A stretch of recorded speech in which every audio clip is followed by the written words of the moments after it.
Hello students, welcome to the 7th lecture of this concrete technology. This will be the second part of this aggregates chapter. In the first lecture we studied about what is aggregates and how can we classify them on the basis of their shape, size, then density and origin. Okay. In this class we will study about what are the different properties that we require in our aggregates.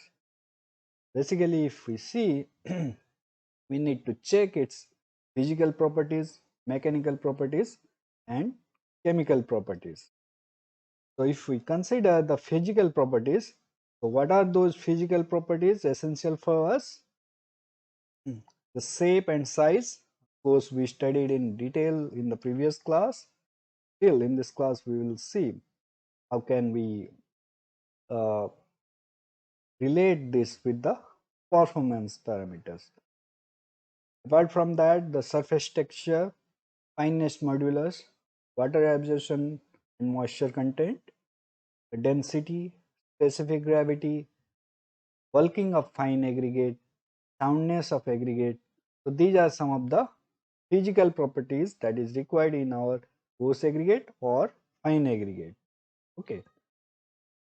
And in mechanical properties, we check few characteristics such as its strength, toughness and hardness. Although we do not check it directly, there are some testing procedure in order to determine these parameters. In the chemical properties, we will study about the alkali aggregate reaction. Okay. In this class, we will mainly focus on this physical properties. In the subsequent class, we will study about the mechanical properties and chemical properties. Okay. First of all, we will see about the shape of the aggregates. In the previous class, we studied about the different shapes of the aggregates such as rounded, sub-rounded, angular, then flaky, elongated, flaky and elongated. With that, we studied about the flakiness index, elongation index. Okay, how we can determine those flakiness index and elongation index, and what is the limit for those flakiness index and elongation index. All those things we studied. Also, we studied about the angularity number. Okay, in that we studied about how the angularity number is related with the packing density or the void content in the aggregate mixture. Okay, and what should be appropriate angularity number in our concrete preparation. All those things we studied in the previous class. So I'll not go in detail for this shape of the aggregates, but how is it affecting the performance of our concrete? So we'll just highlight on that. If you see here, the rounded aggregates as compared to the angular aggregates is having lower surface area. Because of that, it will require lesser amount of fresh paste in order to get the same amount of workability. Okay. Although these rounded aggregates are helpful in getting a good workability of our concrete, but when we think about the aggregate interlocking or the bonding between our aggregate and mortar uh, for the rounded aggregate, it is not that good because of the same region having lower surface area. When we see the angular aggregate, it will have a higher specific surface area that will lead to a proper bonding between our cement paste and the aggregates. Okay, so definitely that is going to affect our hardened concrete performance. The concrete that is having a good angularity, so that will have a higher strength as compared to a rounded aggregate. Although this rounded aggregate helps us in the fresh concrete properties, but the hardened concrete properties is what we desire the most. Okay, so that is why it is required to use the angular aggregates in our concrete preparation. In the earlier days, if you go into the buildings that has been constructed in around 60s or 50s, so they used the pebbles. Okay, so those are, I mean, not suitable aggregates to use in the concrete construction, because we will get a poor bonding between our cement paste and the aggregates. Okay. These days we are generally avoiding using the pebbles in our concrete construction, that is having good importance for us.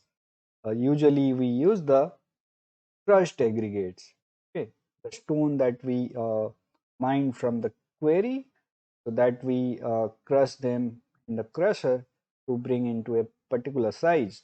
So there we are getting a fair amount of angularity in our aggregates.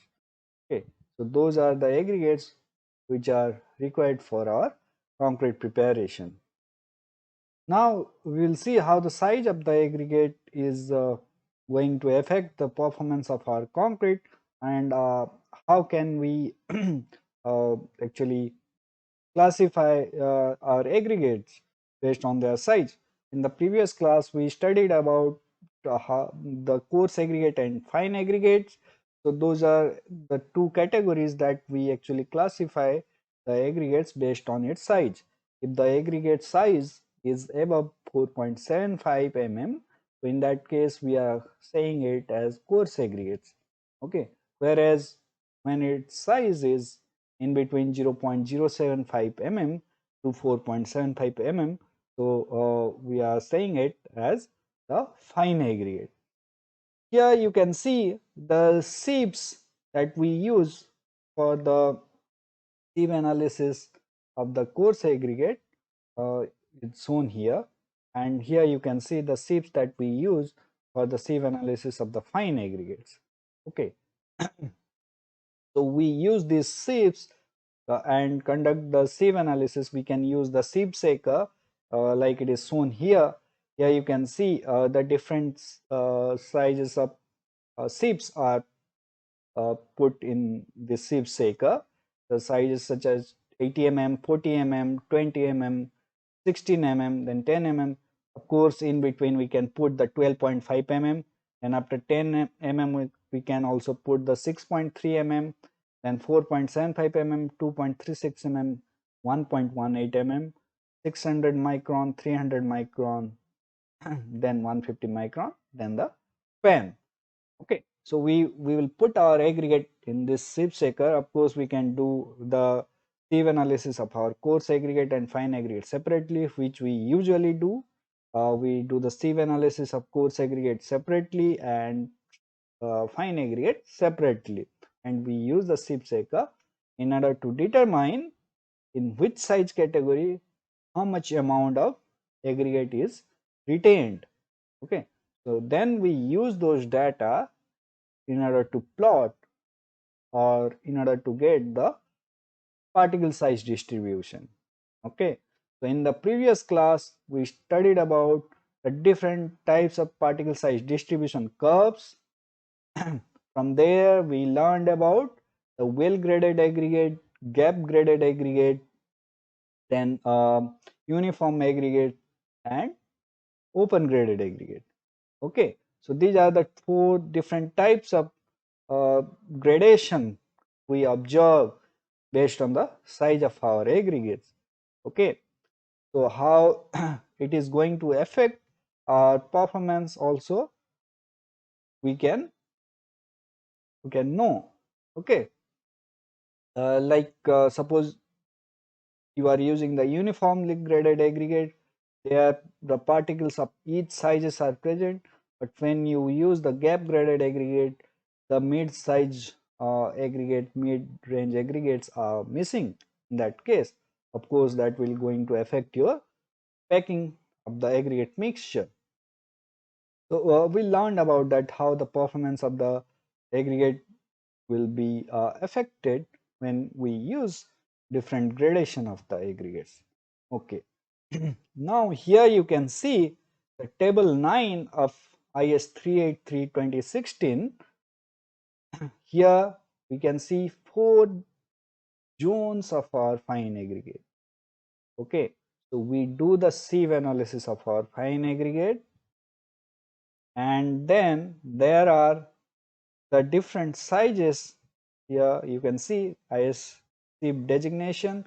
Here 10 mm, 4.75 mm, 2.36 mm, 1.818 mm, then 600 micron, 300 micron, and 150 micron.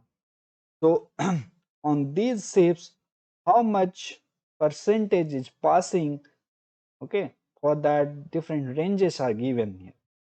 So that is, these are the standard that is been specified in IS 383/2016. Okay. So based on that, we can check in which zone our sieve is falling into, whether it is zone 1, zone 2, zone 3, or zone 4. Okay, so based on their size, we are actually classifying our fine aggregate in 4 different zones. This zone 1 is the coarser sand that we observe. Okay, whereas this zone 4, when we say that our sand belongs to the zone 4 category, that means our sand is very fine. Okay, usually the concrete that we require for the structural concrete, the sand that we require for the structural concrete, we do not prefer to use the zone 4 sand, because there will be a high percentage of fine content, and that will going to affect the face concrete properties. We won't get the desired workability because of the higher specific surface area in this fine aggregates. Here you can see, when you have a higher portion of smaller aggregate, then it will reduce your workability, because when you have a higher portion of smaller aggregate, then your specific surface area will be higher. So for the same degree of workability, you will require a higher amount of paste in the mixture, which is not an economical option. Okay, usually for the structural concrete, we used to prefer the zone 2 or zone 3 sand. Sometimes we also use the zone 1 sand in our structural concrete. So in between zone 1 to zone 3, we use for the structural concrete preparation, whereas the zone 4 is not desirable for the structural concrete. Rather, we can use this zone 4 sand for the plastering work, okay, where we require a smooth finish of our wall. There we can use this fine aggregate, very fine aggregate that belongs to zone 4 category.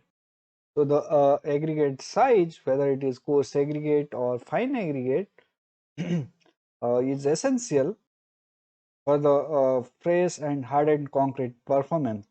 Okay, so a proper gradation of the aggregate should be there. Okay, so usually it is preferred to use the uniformly graded aggregate for the concrete preparation. Okay, but sometimes suppose we are preparing a porous concrete. Okay, porous concrete, we usually or sometimes we use it to prepare our sidewalks or footpath. Okay, so this is good in rainwater infiltration. So in this porous concrete, we can use the open graded, or sometimes also we can use the gap graded aggregates. Okay, there we usually do not use the fine aggregate for this porous concrete, but for the normal concrete, the structural concrete that we use for the construction of our buildings, we usually prefer the uniformly graded aggregates. Okay, and also in the fine aggregate, as I said, we should be preferring between zone 1 to zone 3. Zone 4 should be avoided for the structural concrete. It is meant for, or it is used for the plastering work. Okay. Now we will see another characteristic, that is surface texture. Usually this surface texture of the aggregate, it depends on the type of our parent rock, because for different types of parent rock, the grain size, its hardness, the pore characteristics, these things will be different. For example, the grain size or the hardness or this pore characteristic of granite, basalt, or your limestone, so these will differ. Okay, so this can be classified as glassy, smooth, or granular, rough, crystalline, or honeycomb. This is how we can classify the the surface texture of our aggregates. Okay, sometimes when we freshly prepare our aggregate in the crusher, the surface texture may be rough. Okay, but when it is exposed or when it is left in the outside environment for a longer period of time, let's say for a few years, so in that case some weathering of that rock will happen, and because of that the surface texture will not or may not remain as rough as it is freshly prepared. So in that case it will lose some of its angularity characteristics. Okay, the surface will be slightly smoother. So that is also one of the factor how this surface texture will be affected, apart from our source of the rock. Again, the surface texture will going to affect your fresh concrete and hardened concrete properties. From the intuition, you can say that when my surface texture is rough, in that case, the workability will be on the lower side. Okay, but your bond between your cement paste and aggregate will be higher in case of rough textured aggregates. So usually it is preferred when your surface texture is rough for the structural concrete. Now we will see another important parameter, that is fineness modulus. Of course, this is one of the parameter that is not determined directly, rather it is a index, that is we can say an empirical index. Okay, so this fineness modulus, actually it represents the average size of the particles by an index number. Now you can ask me why we require to determine this fineness modulus, or why we need to know this average size of the particles, the aggregates that we are using. Okay, especially it gives us an indication how easily our concrete can be finished. Okay, so here you can see the use of this fineness modulus is to get an idea the finishability of the concrete mix. So if you see the fineness modulus of sand, it ranges between 2.2 to 3.2, whereas the fineness modulus of coarse aggregate is between 5.5 to 8. You can see here, the higher the value of fineness modulus, the coarser the aggregate. Okay, so if you see in the fine aggregate, if my fineness modulus is around 3 or 3.1, then I can say there is a more amount of coarser sand is present in that sand. Okay, but if it is between 2.5 2.6, then we can say that is an average number, so which is that means it is more suitable in order to get a better finish in our concrete as compared to the other number. Okay, as I said, this fineness modulus is important for the finishability of our concrete, Usually we prefer to determine the finest modulus of a sand because it is going to affect the most uh, on the surface finish of our concrete. So again, based on this finest modulus, we can also classify our aggregate, our fine aggregate, into three categories, such as when our finest modulus is between 2.2 to 2.6, we say it as fine sand. Okay, when it is between 2.6 to 2.9, so then we say it as medium sand, and it is more than 2.9, that means between 2.9 to 3.2, in that case we say it as coarse sand. Okay, so this is how we can also classify the fine aggregates based on our fineness modulus. Now you can ask me, how can we determine this finest modulus? So this determination is associated with the sieve test. Okay. So earlier we studied how we can do the sieve analysis. Okay, so there we were plotting one curve, the gradation curve, and for that we are using the percentage passing. Okay, but for this finest modulus, remember that you have to use the percentage retained values in each sieve. Okay, so now what you have to do, you have to add the cumulative percentage retained values. Okay, the cumulative of the percentage retained values will be divided by a number, that is 100, in order to get the fineness modulus. Okay, so we got to know what is this fineness modulus means. Okay, what this fineness modulus indicates, that is the average size of the particles. How can we determine the fineness modulus from the sieve analysis? Then what are the different ranges of this fineness modulus for the fine aggregate and the coarse aggregates, and especially why the fineness modulus is determined, what is its use in our concrete properties. Okay, that is very essential to know. So all these things we got to know in this section. Now we will see one of the most important parameters that is considered during the mixed design of concrete is water absorption and moisture content of aggregates.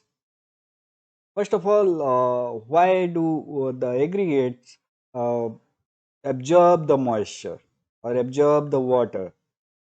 Actually, if you see the aggregates, there are some visible pores or visible cracks, as well as there are some micro cracks or micro pores are present in the aggregates, which is the region for the absorption of the moisture from the atmosphere, or when it is uh, getting some water to absorb.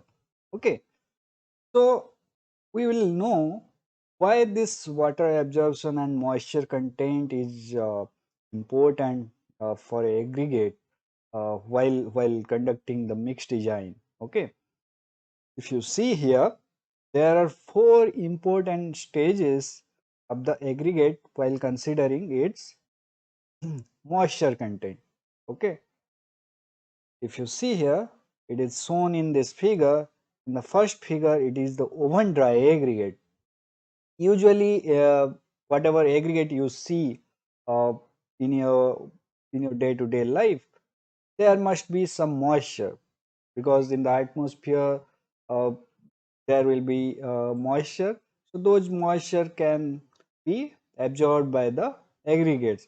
So usually in the aggregates we find some amount of moisture. Okay, so in order to get this oven dry aggregate, we have to put those aggregates in the oven for at a temperature of 105 degrees Celsius for 24 hours. Okay, by doing so, the water present in the pores or the micro cracks, that will be evaporated. Then the aggregate that we get The 24 hours is our oven dry aggregate. Okay, then the air dry aggregates, as I said, in the atmosphere there will be some moisture. Because of that moisture, the aggregate will absorb that. Okay, so usually whatever aggregates we see, it is consisting of some amount of moisture in it. Okay, so we call it the air dry aggregates, and in those aggregates some amount of moisture is always present. Now one of the most important phase of this aggregate, that is saturated surface dry condition. This is the condition that we actually assume the state of aggregate during the mixed design. Okay. So in this saturated surface dry condition, the pores or the micro cracks that is present in the aggregate, we assume that that will be filled up with water, but from the surface it will be dry. Okay. Why this saturated surface dry condition is actually assumed during the mixed design? If you see in the concrete, we take the aggregates. In aggregates there will be fine aggregate and coarse aggregates. Then the binder, that binder may be cement. Then we add water. Okay. So when there is availability of water, then the aggregates has a tendency to absorb that moisture. Okay. When it is not fully saturated, in that case the voids or the pores or the cracks that is present in the aggregates is not fully filled. Okay. So because of their general tendency, they will absorb that moisture that is actually meant for our concrete mix, or that is meant for our cement hydration, that will absorb that moisture from uh, that water and try to achieve the saturated condition. Okay. So that is why when we do the mixed design, we always should account that the aggregate should be saturated surface dry. So now you can ask me, should we do, or should we bring the aggregate to this state and then we do the mixed design? The answer is no. We do not practice in that manner. That is why we need to determine the moisture content of our aggregate. Usually, as I said, the aggregates are in a air dry state. There will be some amount of moisture in it. Okay. So now we have to bring that aggregate to this saturated surface dry condition. Okay. So for that we need some extra amount of water. Okay. That extra amount of water we need to adjust during the mixed design. Okay. Suppose we need some x amount of water, then x plus y amount of water need to be considered during the mixed design. That y amount will take care of this aggregate to bring it into the saturated surface dry condition. How do we determine the water absorption of a aggregate?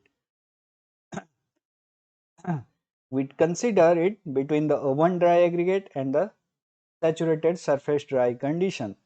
Okay. So in the oven dry aggregate there is zero moisture, and the saturated surface dry condition is the most desired condition of the aggregate during mixed design. In this condition, in the saturated surface dry condition, or the all the voids or cracks are filled with water, and in the oven dry condition all the voids and cracks are actually empty. In the calculation of this water absorption, we subtract the weight of the aggregates in the oven dry condition from the state of aggregate weight of the aggregate in the state of saturated surface dry condition. Okay, which is multiplied by 100 and divided by the weight of the aggregate in the oven dry condition. So this calculation will give us the water absorption value of our aggregates. Okay, so now another state is also there of this aggregate. Now if sufficient amount of water is available to the aggregate, it will not only reach this saturated surface dry condition, but also there will be a thin film of water will be adhered on its surface, on the aggregate surface. Okay, that will lead to a wet condition. Okay, this state of the aggregate we call the wet aggregates.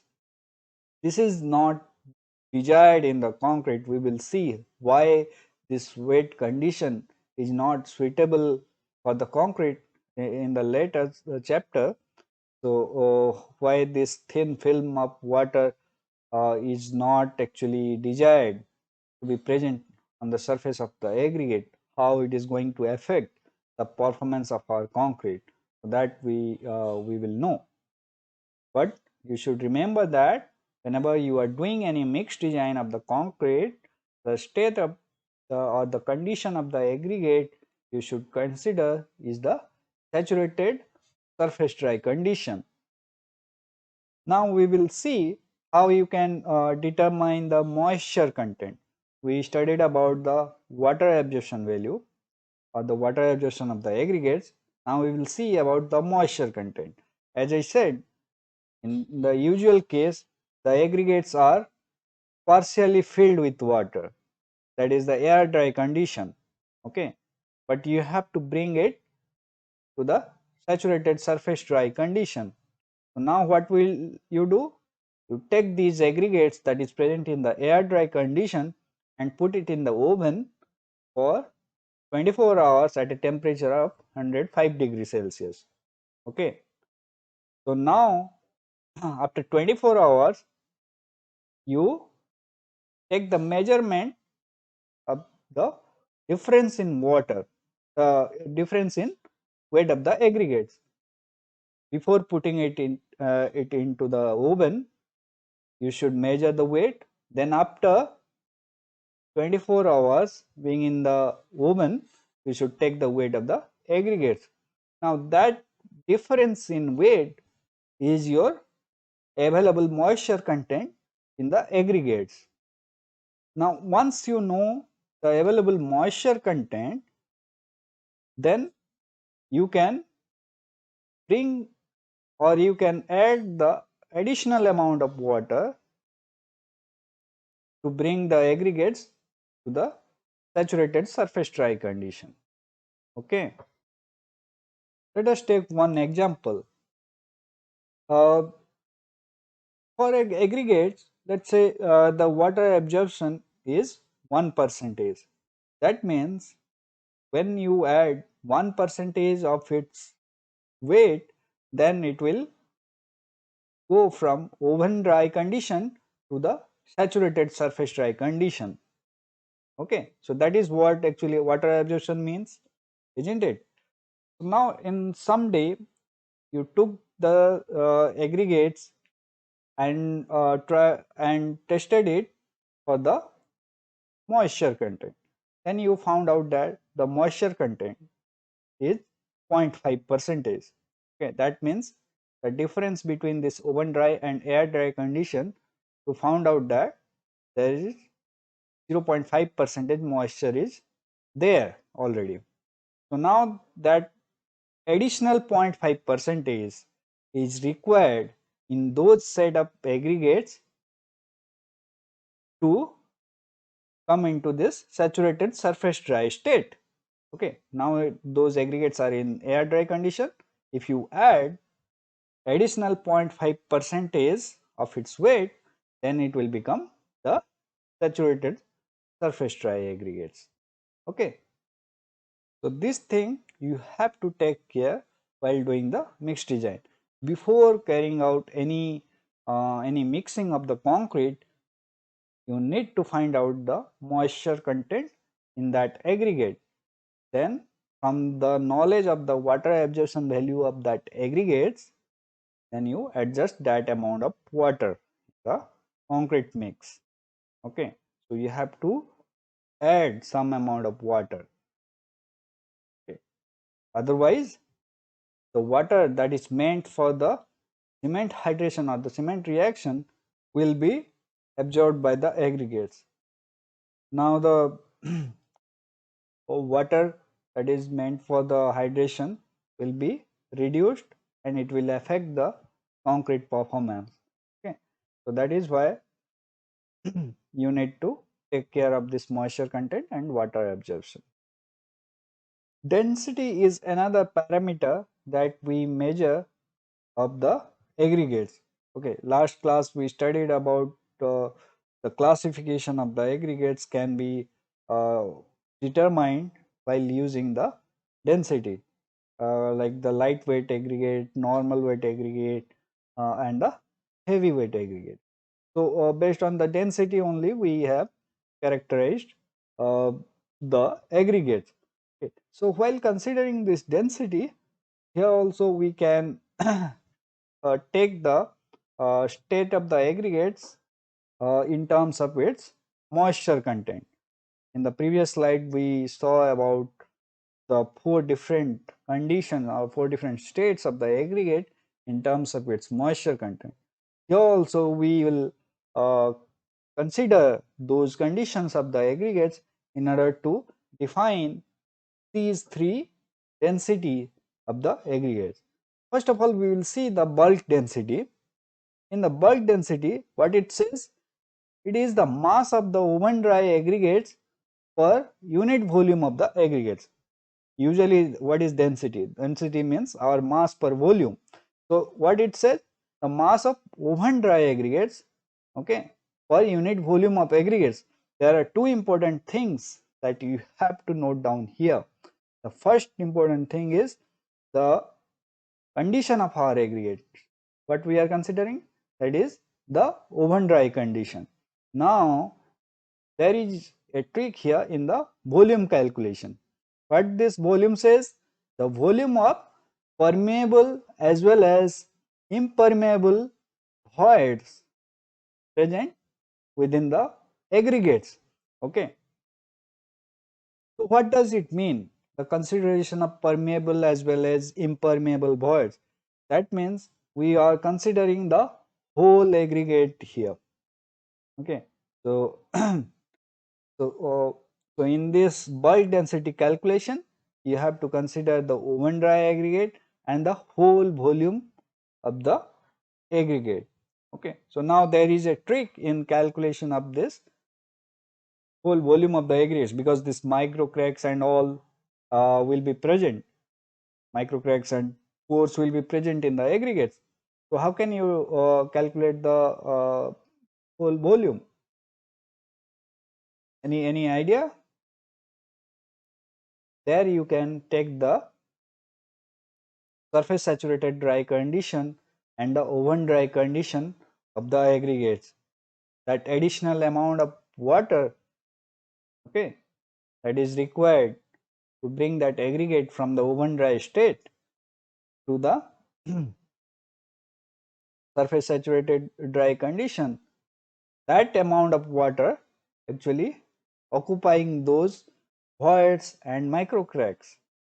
Okay, so that additional amount of water, the volume of that additional amount of water is nothing but the volume of the cracks or the pores that is present in the aggregates. So that volume you have to consider in addition to the volume that you are calculating of the aggregates. From the Archimedes principle, you can calculate the volume of the aggregate, but in that calculation in the Archimedes principle, you are immersing that aggregates in the water, but while immersing it, some amount of water will be go into those voids and pores.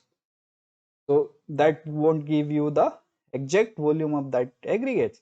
So in that case, you have to add the extra amount of water that is required from the oven dry state to surface saturated dry condition in order to calculate the bulk volume of the aggregate. I hope you understand how to calculate the bulk volume, and once you get the bulk volume you can find out the bulk density.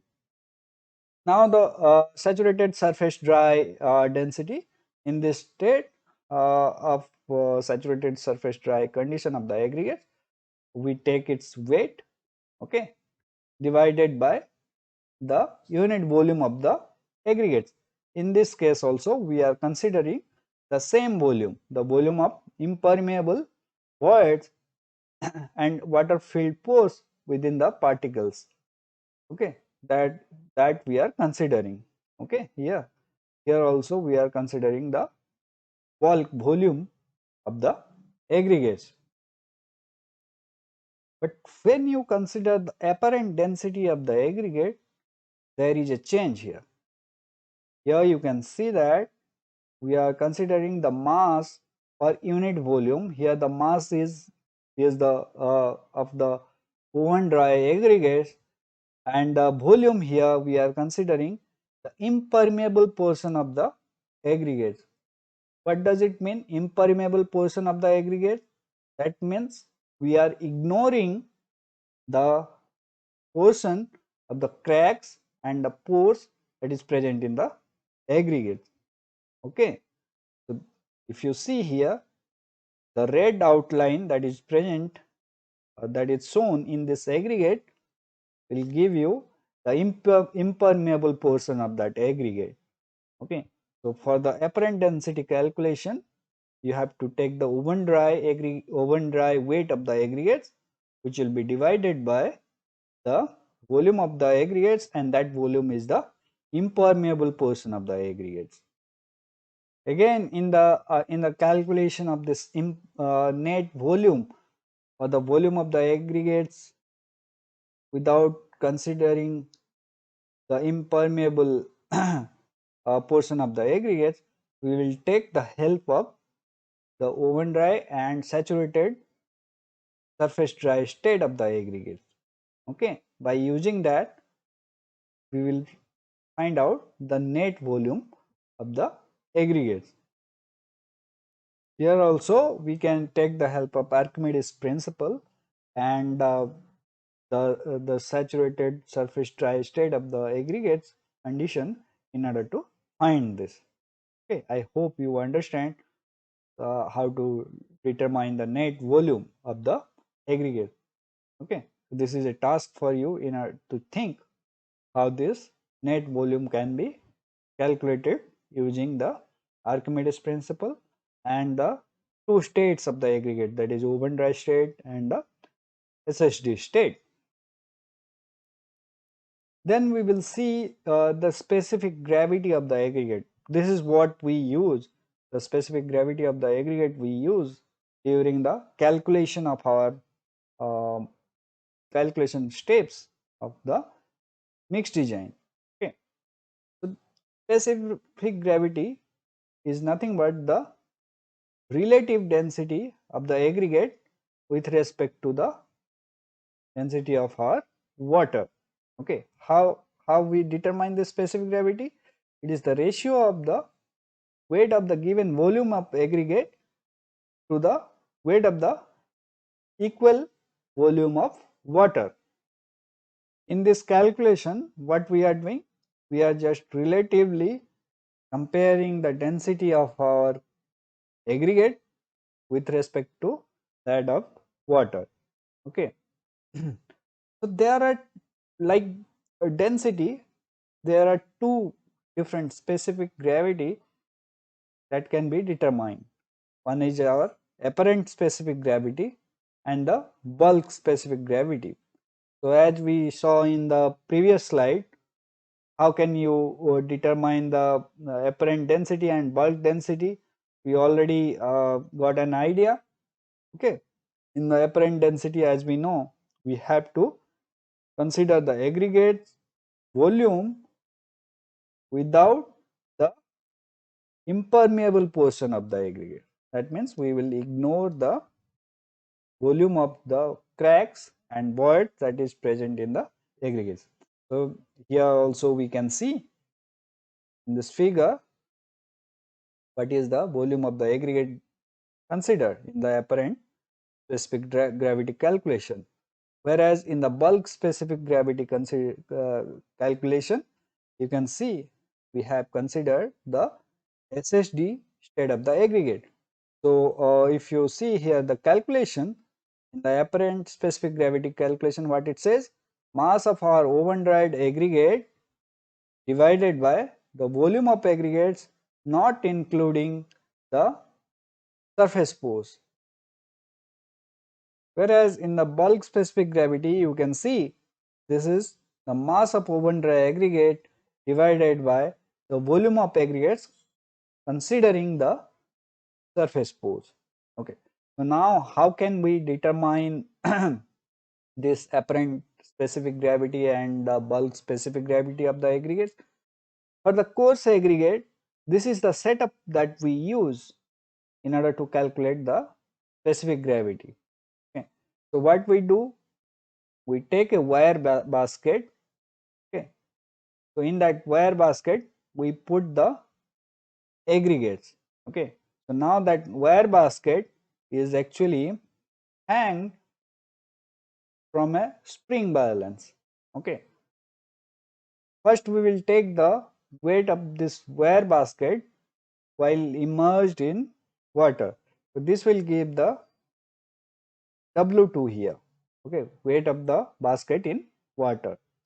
So now after that we will put the aggregates in this wire basket, and again we will immerse that wire basket in the water and take the weight of the basket plus aggregate. This will give us the W1, which mentioned weight of the saturated aggregate and basket in water. Okay. So that means when you subtract from W2 from W1, what will it give? This will give you the weight of the saturated aggregate in water. There are two other weights that you have to consider once you immerse that aggregate in that water while present in the basket. Okay, so you have to keep that basket in water for 24 hours, and after that you have to uh, remove that basket. So now you can ask me why we are actually putting that aggregate uh, in water for 24 hours. As I said, there are many pores or cracks which are very uh, which are in micro level. So we need to fill those cracks with water. So it will take some time. Okay, we while calculating uh, the bulk volume of the aggregate, it will be important for us that all the voids should be filled up while calculating or while determining the saturated surface dry state of the aggregate. It is important that all the voids, all the cracks should filled with water. Okay, so that is why we are putting that aggregate in water for 24 hours. Then after that we remove that aggregate and keep it in the air to dry, because we want to achieve the saturated surface dry condition. After removing it from the water, it will be in the wet state. Okay, as we have seen the four different stages or four different states of the aggregates, out of them one is our wet state. When you bring the aggregates from the water, it will be in the wet state. So from that wet state, you have to bring it into the SSD state. Okay, so once you bring that into the SSD state, you have to take the weight that will give you the W3, the weight of the aggregate in the SSD state. Now after that you can put the aggregate in the oven at a temperature of 105 degrees Celsius for 24 hours in order to get the oven dry weight of the aggregates. So by using that, you can calculate the apparent specific gravity and bulk specific gravity of the aggregates. Here you can see in the apparent specific gravity what we are doing. This is the mass of oven dry aggregate that we are getting from this W4, we have mentioned it here. Now the volume of aggregate not including the surface force. Here how can we get it? We will subtract the weight of the aggregate, weight of the saturated aggregate in the water from the oven dry state of the aggregate. By doing so, we are not considering the impermeable pores. Okay.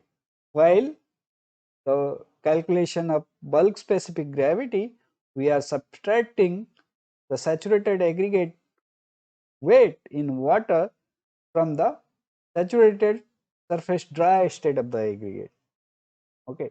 By doing so, we are actually considering the bulk volume of the aggregate. I hope you understand how to calculate, how we are doing this apparent specific gravity and bulk specific gravity calculation, and what are the uh, laboratory steps that you have to follow in order to determine the specific gravity of the aggregate. Similarly, for the fine aggregate, we use the pycnometer to determine the specific gravity.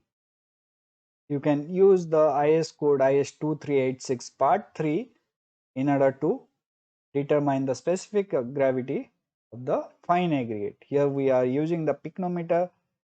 I mean, similar to this coarse aggregate test, we are also conducting here. Here also, while putting the uh, sand in this pycnometer, we will take the weight, then we'll put the water in this pycnometer, and again we will take the water. You can follow the IS 2386 part 3 in how to know how to determine the specific gravity of the fine aggregate. Okay.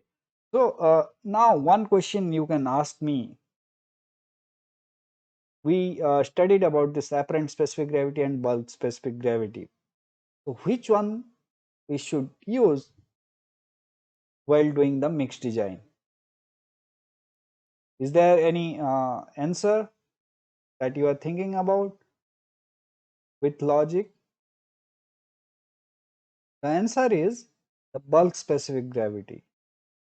Why? That is because the state of the aggregate that we are considering is saturated surface dry. So this bulk specific gravity will account that saturated specific gravity, saturated surface dry condition of the aggregate. One of the important phenomena that we see usually with the fine aggregate is the bulking effect, the bulking of sand in presence of moisture. What is it actually and why it happens, and why we need to account this why in the concrete mix design? When you take the dry sand or the oven dry sand, what do you observe? What do you observe? All the sand particles are separated from each other, isn't it? In this state, it won't affect the volume of the sand, isn't it? Because all the grains are separated from each other. There is no connection or the adherence between the aggregates. So it won't affect the volume. But when you start adding water to the fine aggregate, what will happen?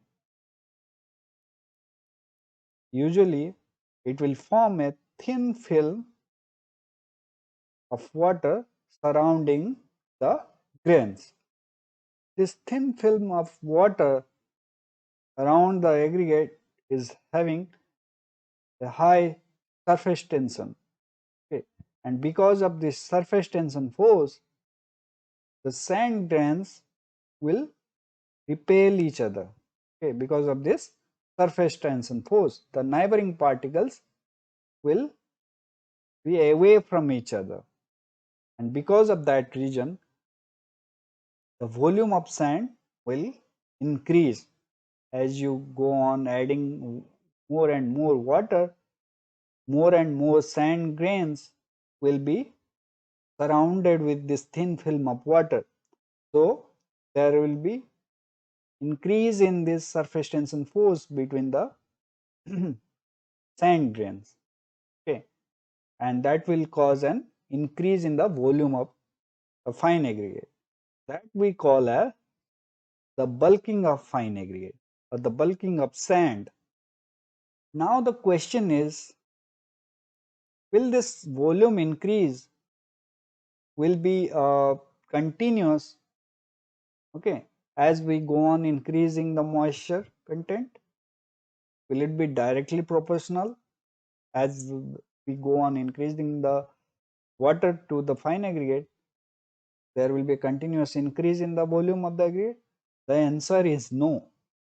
Okay, after a certain point, after reaching a optimum point, there is a decrease in the volume with further increase in the moisture content. Now you can ask me why this is happening.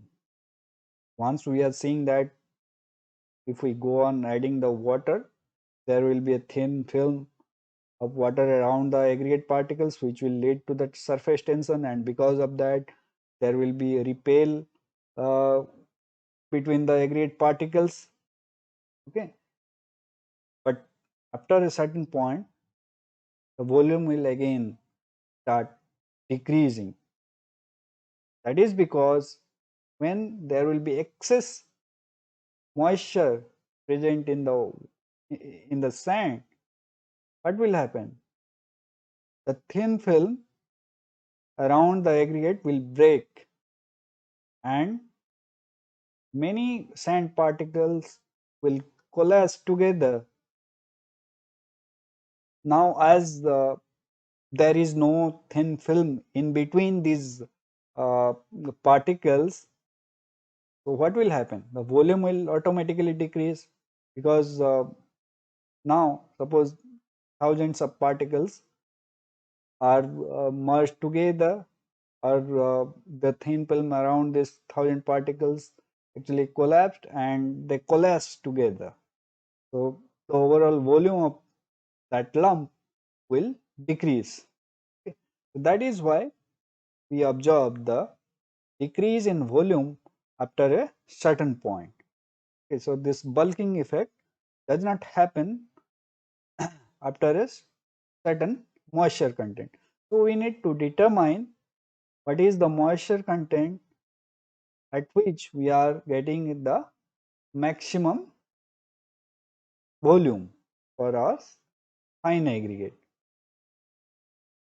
You can ask me now why this bulking of sand should be studied.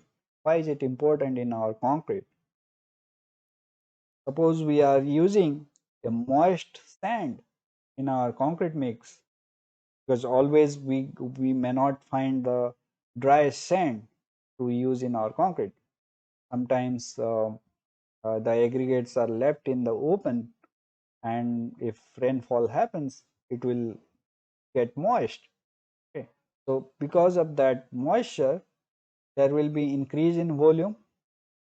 Okay, now when you use it in the concrete you also mix it with some amount of water.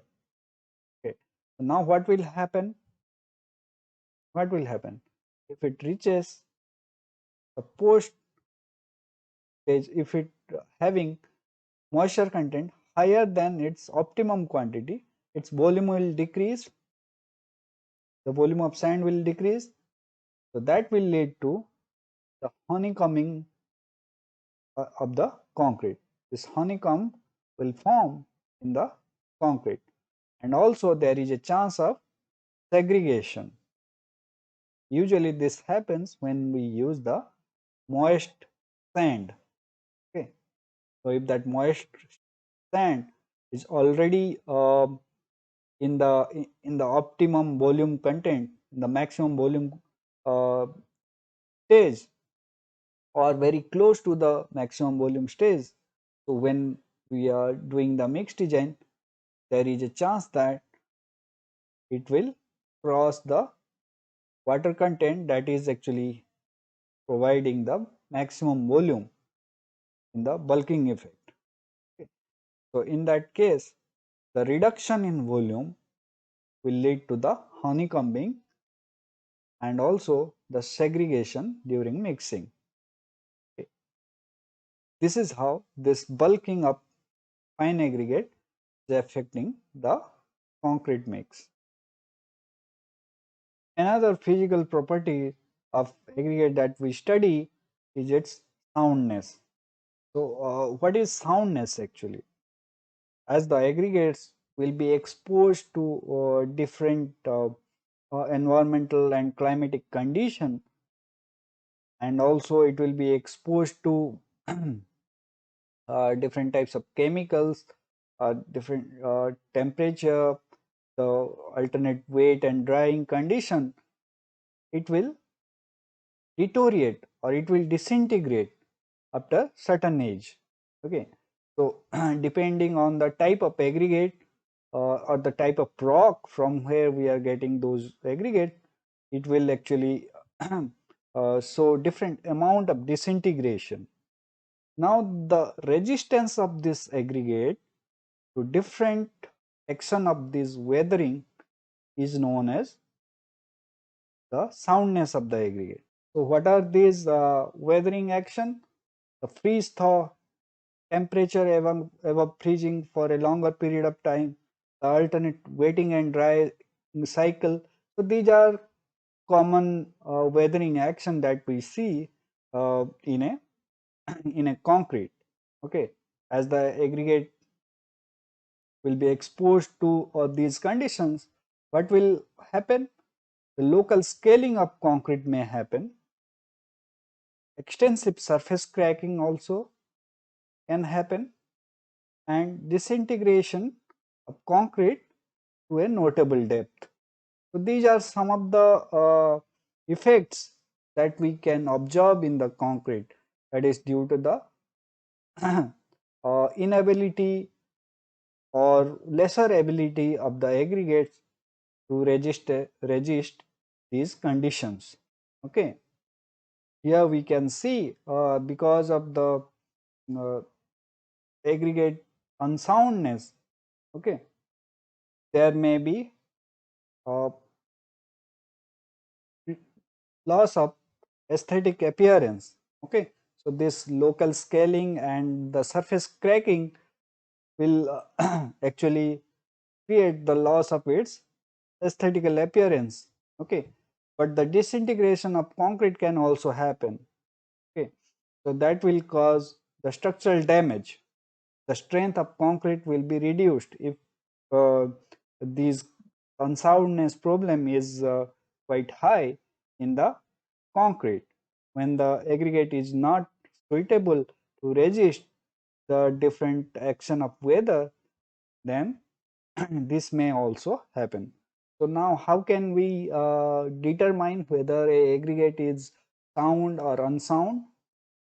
So for that, the code IS 2386 part 5 actually suggests a method to conduct the test.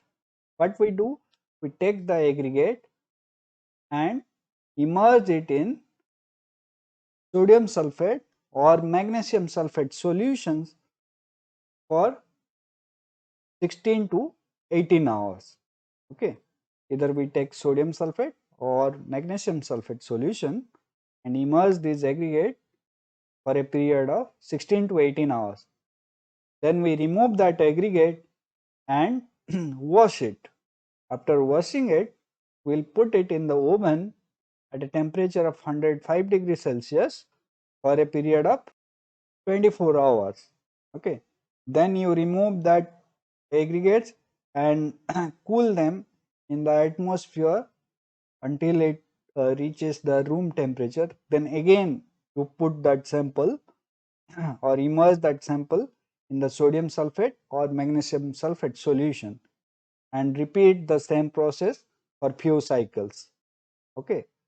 So based on that, the initial weight of the aggregate and the loss of aggregate due to the disintegration due to its exposure in this solution and alternate heat and cooling cycle. Okay, so the loss in weight will be measured. This will indicate the soundness of our aggregate. So this is the procedure that we follow in order to determine the soundness or unsoundness of our aggregate. Okay, so here we conclude the important physical properties that we need to know for our aggregates, whether it is coarse aggregate or fine aggregates. Okay, so in the next class we will study about the mechanical properties of the aggregates. So here we conclude this lecture. Thank you.